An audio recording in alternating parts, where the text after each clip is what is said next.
What's good with y'all? For this ambidextrous drawing video, I'm gonna be drawing out a bunch of Conjuring characters with both of my hands. So the first thing I ended up drawing out was the Annabelle doll itself.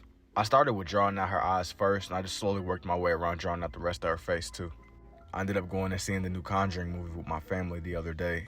This one was so crazy because at first, I didn't necessarily even intend to originally do a Halloween themed drawing. But as I was already doing fall stuff, I just sort of slipped into it.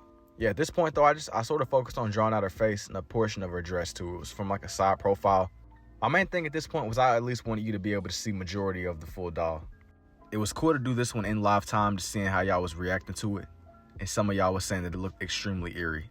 When it came to her actual braids though, I made sure I didn't press down that hard. I was trying to get it to where her hair was defined enough to where it didn't blend in too much with her dress. I went about this mentally by breaking it up into small sections. I started more towards the top of her head and just gradually moved down until eventually her hand was drawn too. I didn't fixate on every last detail, but my main thing here was I wanted it to be defined enough and I wanted you to be able to tell who you were looking at. My scribbles did loosen up the farther down that I went, just to make the dress look a lot less creased. Because I was going with a Conjuring theme for this one, once I got the main Annabelle drawn out, I ended up drawing the real life version of her too. It was especially crazy to see this one as I was drawing it out looking at the reference. I thought it was wild to think about how this little doll is the reason why we got this whole cinematic universe, basically. I prioritized making it seem like the Annabelle doll was sitting down because in the reference I was using, she was actually inside of the Warden's museum. I had to keep my hands extra steady whenever I was writing on the sign that said, "Do not open the case."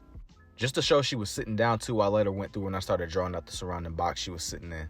Normally, I don't really do surrounding environments, but I felt like it wouldn't have made sense for me to draw the Annabelle doll without drawing the box too, the real life version at least. And in the reference I was using too, there was a bit of the reflection inside of the glass. So I tried my best to kind of imitate it too. I haven't really done a lot of reflective drawing, so it was cool to switch it up and just think more in the aspect of how it would look with the warp in the glass.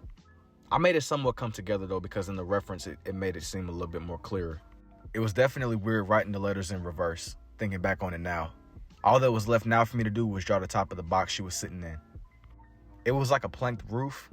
Once I finished drawing out the case fully, I was going to leave it at that originally. I changed my mind though because I got the last minute idea to actually add the nun to this too. I figured it only made sense for me to also include the nun. I figured it only made sense because she's right in that lane of the Conjuring movie universe. Then thinking about doing faces as I normally don't do them, it was a challenge to switch it up. I didn't want the colors to mix in too much where I had originally drawn the Annabelle doll, or the Raggedy Ann doll at least. Once her hooded robe was done, here's for the red lens, and now for the blue. Let me know what y'all think about this one down below, and if you're interested in seeing more, don't forget to like and follow, and I will see y'all in the next one.